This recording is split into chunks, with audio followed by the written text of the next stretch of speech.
Milan, it's actually neat because you hear all about it in the mission. But Milan was actually first introduced to missionary work by Lorenzo Snow in our mission. Lorenzo Snow went to the city of Genova, and he went up near Torino, and he actually dedicated the land back in the 1850s, so a long time ago. And it's one of the early places where the church, where missionary work started. But it didn't take off right away, and because the religious climate is obviously very Catholic. But the church is fantastic there in Italy, especially in the Milan mission. When I showed up in the mission, there were 5 stakes and 2 districts. And by the time I left, we had all stakes in our mission, which was fantastic. I had the opportunity to see a stake get dedicated, which was so neat, because these members work so hard, and they just want the church to grow so bad, and it is, and it's so neat to see those fruits. The Florence stake was organized when I was there, which was great because I had the opportunity to serve in Florence and loved every minute of it, and it was so fantastic to see the smiles on all the members' faces and see how much it meant to them to see that their work paid off. And I think it's something that a lot of times we don't appreciate here in the States, like, because the stake's made and reorganized all the time. But there in Italy, it's a big deal, because it means that they're more prepared to establish Zion. I mean, that's what they're doing. They're establishing Zion. They're getting ready for a temple in Rome, which is fantastic.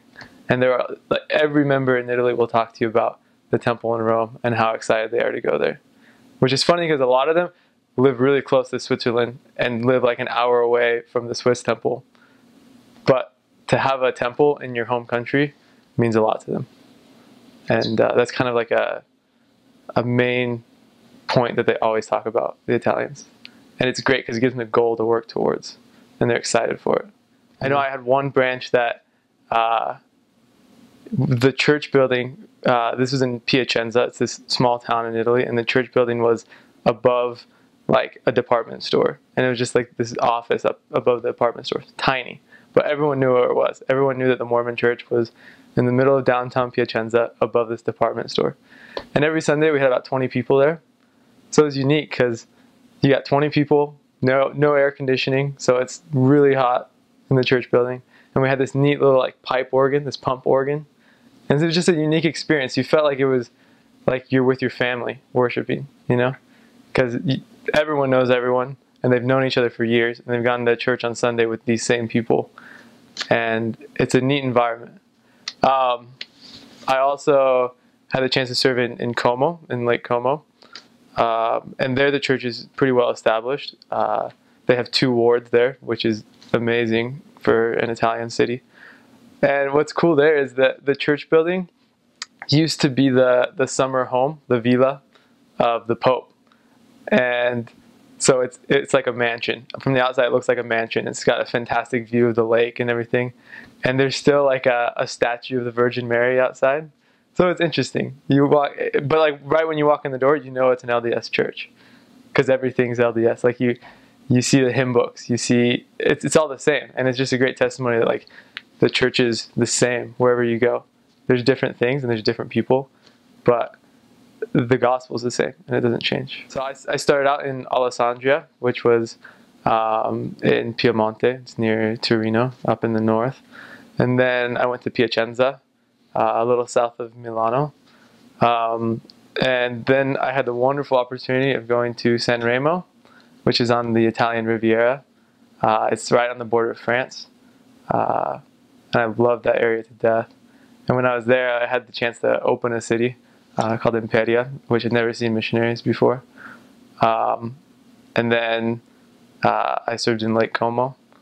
And then down to Milan, I had the chance to serve in the mission office. And then I finished in Florence, in Firenze. So in Italy, it is honestly probably, I mean, I've lived in America my whole life, but it's the biggest melting pot I've ever seen. I know, personally, I taught people from 63 different countries. And you meet people from everywhere. There's a lot of Africans, because Italy is one of the most southern parts of Europe. And so a lot of Africans and Muslims come up and they immigrate there. A lot of South Americans, and it's such a neat experience because you get to meet all these people and talk to them about the gospel. Africans in particular are always really excited to talk about the gospel, and you feel that love for Jesus Christ that they have, which is so amazing. They're definitely interesting to work with because they come from a different world than we do. They have different traditions than we have, and when we think of like how to make plans in the day, that's not what they think. That's like not how they were raised. But they're fantastic disciples of Jesus Christ, and they will always stop to talk to you about the gospel, no matter what they're doing. They see men of God, and they go and talk to them. And it's a faith builder to meet people from poor conditions like this, or meet people from different cultures, and to see how much the gospel means to them. South Americans also, I'd say South Americans are a big part of the church there in Italy, because a lot of them come from Ecuador, from Argentina, from Peru, already knowing about the church and already being members and bishops and stake presidents back in their own countries.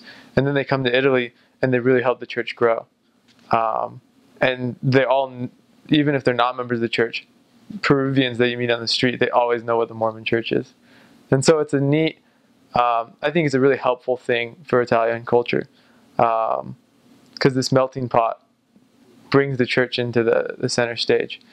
And you know what? And everyone is, you can talk about the gospel to anyone. There's a lot of Muslims there.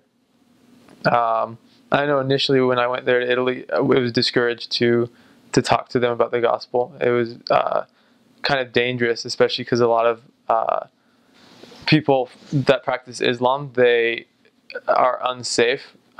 They can't convert safely to another religion without their family harming them. But as it went on, the rules kind of changed, and the church came out with different policy. And I've had some of the most great and most productive conversations about the gospel with Muslims. And I think the number one thing is if we listen to what they say, they listen to what we say, and we find common ground. Because I think as missionaries, we're often really eager to just go right in and say, I'm right, you're wrong, almost. And like in different words, obviously, but that's kind of what we say. But the true way, and the way that like Jesus Christ would go around doing it too, is to listen and to really focus on how we feel about the person and what we want to do for them, and that was such a big thing that Muslims taught me, is as we listen, they listen, and we find common ground. But if we don't listen, they will not listen, because why listen to someone that's not listening to you?